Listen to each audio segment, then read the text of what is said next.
آتی ہے نا آگے تک پہنچاؤ. اس کے لیے کسی ڈگری کی ضرورت نہیں ہے. ڈگری والوں نے آپ کے ساتھ جو کیا ہے نا کہ جو قرآن و سنت میں لکھا تھا اس کے الٹ بالکل آپ کو بتایا, یہی کیا ہے نا انہیں تو چاہیے تھا قرآن و سنت والی بات آگے پہنچاتے. اور اس کو میں مثال سے سمجھاتا ہوں کہ سورۃ البقرہ کی آیت نمبر 279 میں لکھا ہے کہ جو لوگ سود کھاتے ہیں اللہ اور اس کے رسول کا اعلان جنگ ہے ان کے خلاف. اگر آپ کو ایک پرائمری اسکول کا بچہ کسی مفتی صاحب کو یہ کہے کہ حضرت صاحب یہ جو آپ سود کھا رہے ہیں بینک سے, یا آپ کے مریدین سود کھاتے ہیں اور وہ آ کے آپ کو لاکھوں کا چندہ دیتے ہیں اور آپ ان سے پوچھتے بھی نہیں یہ سودی مال کا ہے یا غیر سودی مال کا ہے, آج تک پوچھا کسی نے؟ تو قرآن میں تو ہے اللہ رسول کا اعلان جنگ ہے, تو آپ نہ ذرا ان کو منع کریں اور ایسے لوگوں کا نہ لیا کرے چندہ, اور آپ بھی خود کام سے باز آ جائیں. اور وہ آگے سے کہیں کہ بھئی بیٹا آپ کی تعلیم کتنی ہے, آپ نے درس نظامی کیا, آپ مفتی ہیں, آپ عالم ہیں, آپ کیا ہیں بتائیں.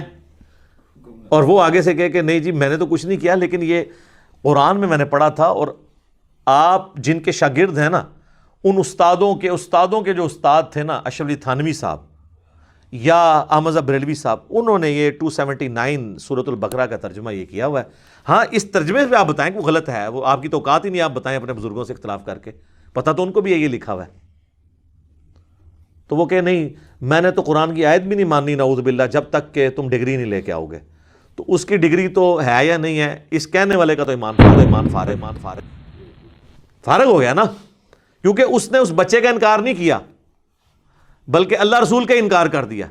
تو تعلیمات کو آپ نے ریفرنس کو فالو کرنا ہے کہ آپ نے اس چکر میں پڑھ دینا ہے ڈگری ہے نہیں. اچھا ڈگری آپ لے کے بھی آ جائیں, کیا بریلوی دیوبندیوں کی ڈگری کو مانتے ہوئے دیوبندیوں کے بریلویوں کے خلاف جو اختلافات ہیں اس میں ان کے دلائل ماننے کے لیے تیار ہیں؟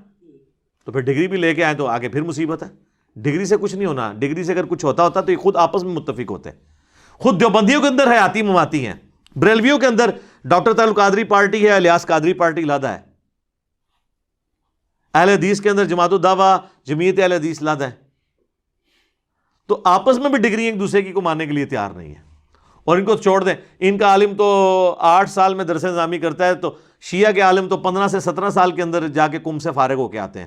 ان کو تو بڑا عالم یہ مان لیں گے, کہیں گے نہیں جاہل ہیں.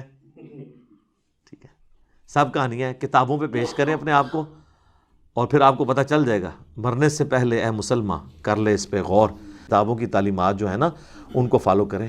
اور اس میں آخری بات کر دیتا ہوں جو میں اکثر کرتا ہوں لیکن آپ کا ذہن کھولنے کے لیے دوبارہ کرتا ہوں کہ سر یہ دنیا کے ٹیچرز کا حوصلہ ہے, یہ میرا چیلنج ہے. دنیا کا کوئی سخت سے سخت پروفیسر ہو, فزکس کا, کیمسٹری کا, میتھمیٹکس کا, آپ بھری کلاس میں اس کو ٹوک دینا کہ سر یہ جو آپ نے فارمولہ لکھا ہے نا, جو سلیبس کی کتاب ہے اس میں یہ یوں نہیں یوں لکھا ہوا ہے اور آپ کے اس فارمولے میں یہ ایرر ہے. وہ یہ نہیں کرے گا کہ مڑ کے یوں دیکھے اور ڈسٹر اٹھا کے اس اسٹوڈنٹ کی طرف مار دے. وہ مڑے گا اور روسٹم پہ آ کے کتاب اٹھائے گا, یوں کر کے دیکھے گا کہ تھینک یو, اس اسٹوڈنٹ کا شکریہ ادا کرے گا اور جا کے ڈسٹر لے کے اس کو مٹائے گا اور اس کو ٹھیک کرے گا. لیکن کیا دنیا کے کسی مفتی اور عالم کا بھی حوصلہ ہے کہ آپ اسے پوچھیں کہ میرے بھائی یہ جو آپ نے آیت حدیث بیان کی یہ تو یوں نہیں تھی, یوں تھی, یہ واقعہ تو کہانی تھا, یہ یوں نہیں یوں تھا, اور وہ آگے سے کہہ دے تھینک یو؟ نہیں, کیا کہے گا؟ پھینک دیو, اس کو اٹھا کے باہر پھینکو.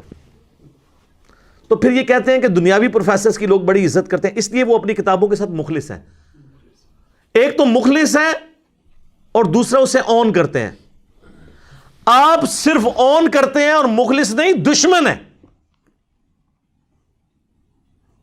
جی ہمارے پاس یہاں ایک بھائی آتے ہیں, انہوں نے مجھے خود بتایا, وہ تبلیغی جماعت سے ریورٹ ہوئے, تو وہ کہتے ہیں میرے بچپن کے دوست مجھے چھوڑ گئے. میں نے کہا یار میرے ساتھ رفع الاجدان پہ بات کرو, بخاری مسلم میں نماز کا طریقہ یہ ہے, جو تم دلیل پیش کرتے ہو ابن مسعود والی وہ تو روایتی کمزور ہے اور تمہارا سارا معاملہ. کہتے ہیں وہ دلائل پہ جب قائل نہیں ہے انہوں نے کہا تعلق ہی کر لی